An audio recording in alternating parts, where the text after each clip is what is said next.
नमस्कार। आज हम एक ऐसे विषय पर बात कर रहे हैं जो हमारे रोजमर्रा के जीवन और हमारे प्राचीन ज्ञान दोनों से जुड़ा हुआ है। कई लोगों ने ये जानने में रुचि दिखाई है कि क्या हमारे घर के पास जो पेड़ होते हैं, उनकी छाया या मान लीजिए उनकी टहनियाँ, क्या वो हमारे जीवन पर असर डाल सकती हैं? और खास तौर पर क्या गरुड़ पुराण में इस बारे में कुछ कहा गया है?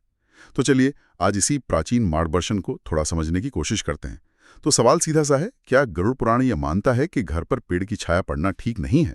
और अगर ऐसा है तो आज के समय में इस बात का क्या मतलब निकाला जाए? हम जो भी बात करेंगे वो गरुड़ पुराण के प्रेत खंड पर आधारित होगी। हाँ, ये वही खंड है जिसमें ज्यादातर मृत्यु और उसके बाद की बातें हैं, लेकिन जैसा हम देखेंगे इसमें जीवन से जुड़ी बातें भी हैं। जी हाँ, आपने बिल्कुल सही भूमिका बांधी। गरुड़ पुराण के प्रेत खंड में ही जीवन और हमारे आसपास के माहौल से जुड़ा एक बहुत महत्वपूर्ण श्लोक आता है। वो श्लोक इस तरह है, यत्र गृहे तरवः शृंगैः प्रावृत्यन्ते तथा छायया तत्र रोगः भवन्त्येव दरिद्रम चोपजायते।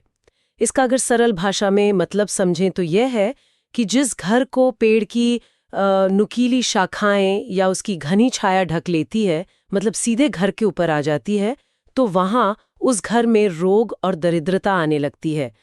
यहाँ ध्यान देने वाली बात यह है कि पुराण कैसे घर के आसपास के माहौल का सीधा रिश्ता घर में रहने वालों की सेहत और उनकी संपन्नता से जोड़ रहा है। ये कोई बस यूं ही कही गई बात नहीं, ये ऋषियों का अनुभव है, एक तरह का कॉज एंड इफेक्ट है। और रोग का मतलब सिर्फ तन की बीमारी नहीं, मन की बेचैनी भी हो सकती है।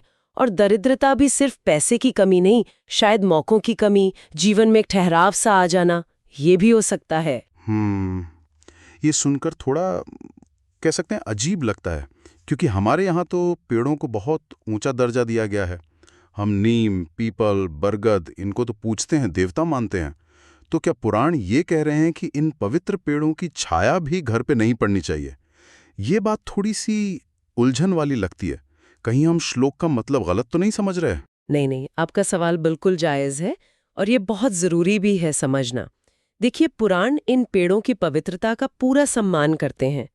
पीपल में देवताओं का वास, नीम में देवी का अंश, ये सब सच है। पुराण ये बिल्कुल नहीं कह रहे कि ये पेड़ खुद में अशुभ हैं या इन्हें घर के पास लगाना ही नहीं चाहिए। ऐसा बिल्कुल नहीं है। बात पेड़ की नहीं, बात है उसके स्थान की। घर से उसकी दूरी कितनी है, उसका घर के साथ क्या संबंध बन रहा है, इस पर ध्यान देने को कहा गया है।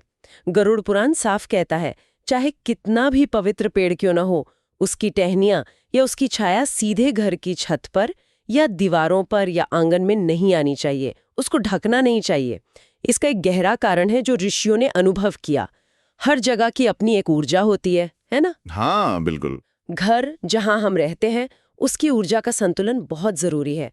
और पेड़, खासकर बड़े और घने पेड़, उनकी अपनी एक बहुत प्रबल ऊर्जा होती है। अच्छा। तो जब उनकी शाखाएं या छाया सीधे घर को ढक लेती हैं, तो वो घर की जो स्वाभाविक ऊर्जा है, उसके प्रवाह में कहीं ना कहीं एक रुकावट पैदा कर सकती हैं। जैसे शरीर में खून का प्रवाह रुक जाए, कुछ वैसा? हाँ, कुछ वैसा ही समझिए। इससे घर के अंदर एक तरह की जड़ता या एक नकारात्मक माहौल सा बन सकता है, और वही फिर धीरे धीरे रोग या दरिद्रता के रूप में सामने आ सकता है। अच्छा, तो ये पेड़ों के खिलाफ नहीं है, बल्कि ये उस असंतुलन के खिलाफ है जो स्थान की वजह से पैदा हो रहा है। ये ऊर्जा वाली बात तो काफी दिलचस्प है। ये तो कुछ कुछ वैसा ही लग रहा है जैसे वास्तुशास्त्र में भी तो दिशाओं और पंच तत्वों के संतुलन की बात होती है। शायद ये उसी ज्ञान की एक और कड़ी है। हाँ, आप बिल्कुल सही दिशा में सोच रहे हैं। ये उसी होलिस्टिक व्यू का हिस्सा है जहां इंसान, उसका घर और प्रकृति तीनों को एक साथ एक तालमेल में देखा जाता है। वास्तु भी तो यही कहता है ना कि घर में और आसपास पॉजिटिव एनर्जी का फ्लो बिना रुके होना चाहिए। हाँ। कर ऐसी जगह जहां सूरज की रोशनी आनी जरूरी है, वो उस फ्लो को रोक सकती है ना? और इसी तरह अगर टहनियां लगातार घर की दीवार या छत को छू रही हैं, तो वो भी एक सूक्ष्म स्तर पर अशांति पैदा कर सकती हैं। तो हाँ, ये पेड़ की पवित्रता पर सवाल नहीं, बल्कि स्थान और ऊर्जा के संतुलन का मामला है। ये बात अब ज्यादा साफ हुई, लेकिन अब एक व्यवहारिक सवाल मन में आता है। मान लीजिए किसी के घर में पहले से ही ऐसी स्थिति है, कोई पुराना पेड़ लगा है, उसकी छाया घर पर आती है या टहनियां छत को छू रही हैं। शहरों में तो जगह की इतनी कमी होती है कि ऐसा होना बहुत आम बात है। तो क्या पुराणों में इसे ठीक करने का या इसके असर को कम करने का कोई उपाय भी बताया गया है, या फिर क्या पेड़ काटना ही एक रास्ता है? नहीं, पुराणों का नजरिया हमेशा समाधान देने वाला रहा है। वो सिर्फ डराते नहीं है, रास्ता भी दिखाते हैं, और वो रास्ता भी ऐसा जो व्यवहारिक हो और जिसमें प्रकृति का सम्मान भी बना रहे। पेड़ काटना तो बिल्कुल आखिरी उपाय है, उससे पहले कई आसान और असरदार तरीके बताए गए हैं। पहला और सबसे सीधा उपाय तो है फिजिकल लेवल पर, मतलब नियमित तौर पर पेड़ की वो टहनियां छांटते रहें जो घर की तरफ बढ़ रही हैं या उस पर छाया डाल रही हैं। ये पक्का करें कि पेड़ तो बढ़े, फले फूले, लेकिन उसकी हद घर की हद में ना आए। एक तरह से अपने घर के एनर्जी फील्ड को साफ और सुरक्षित रखना। दूसरा उपाय थोड़ा सूक्ष्म है, वो श्रद्धा और एक रिश्ता बनाने पर आधारित है। पुराणों में कहा गया है कि उस पेड़ के प्रति रोज सम्मान का भाव रखें, रोज सुबह उसे प्रणाम करें, हो सके तो थोड़ा सा साफ जल उसकी जड़ों में डालें। ये सिर्फ एक रस्म नहीं है, ये उस पेड़ की चेतना से जुड़ना है। मान्यता ये है कि ऐसा करने से पेड़ की वजह से अगर कोई दोष बन रहा है, मतलब ऊर्जा का कोई असंतुलन, तो वो शांत हो जाता है, बल्कि वो पेड़ खुश होकर खुद ही उस घर और परिवार का रक्षक बन जाता है, आशीर्वाद देता है। प्रणाम करना और जल देना, ये तो बहुत सुंदर बात है। ये तो प्रकृति से बात करने जैसा हुआ। ये सिर्फ काटने छांटने जैसा मैकेनिकल काम नहीं रहा, ये तो एक रिश्ता बनाने की बात हो गई। ये दिखाता है कि कैसे हम प्रकृति के साथ रह सकते हैं, उसकी ताकत का सम्मान करते हुए और अपनी सीमाओं का भी ध्यान रखते हुए। ये उपाय तो सच में दिल को छू गया। बिल्कुल, ये इंसान और प्रकृति के बीच का जो गहरा आपसी सम्मान वाला रिश्ता है, उसी को दिखाता है। ये सिर्फ चुपचाप मान लेना नहीं है, बल्कि सक्रिय रूप से देखभाल करना, सम्मान देना और प्रबंधन करना है। जब हम पेड़ को सिर्फ एक चीज न मानकर एक जीवित सत्ता मानते हैं और आदर देते हैं, तो उसका वाइब्रेशन भी बदलता है। ऐसा ऋषियों ने अनुभव किया है। छटाई जहां भौतिक रुकावट दूर करती है, वहीं ये श्रद्धा उस जगह की ऊर्जा को पॉजिटिवली बदल देती है। जीने की कला भी सिखाता है।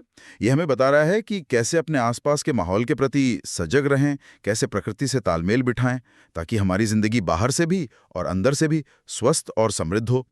तो अगर इस पूरी बातचीत का सार निकालें, तो क्या हम ये कह सकते हैं कि ये प्राचीन ज्ञान हमें अपने आसपास की दुनिया को एक अलग, एक ज्यादा गहरी नजर से देखने की प्रेरणा देता है? आपने बिल्कुल सही समझा। आज की चर्चा का यही तो मुख्य भाव है। गरुड़ पुराण, हाँ, उसका एक बड़ा हिस्सा पारलौकिक विषयों के लिए है, लेकिन उसमें इसी दुनिया में, इसी जीवन में सुख, शांति और समृद्धि से कैसे रहें, इसके लिए भी बहुत कीमती और व्यावहारिक बातें छिपी हुई हैं। ये हमें याद दिलाता है कि हमारा घर सिर्फ ईंट पत्थर का ढांचा नहीं है, वो एक जीता जागता ऊर्जा क्षेत्र है।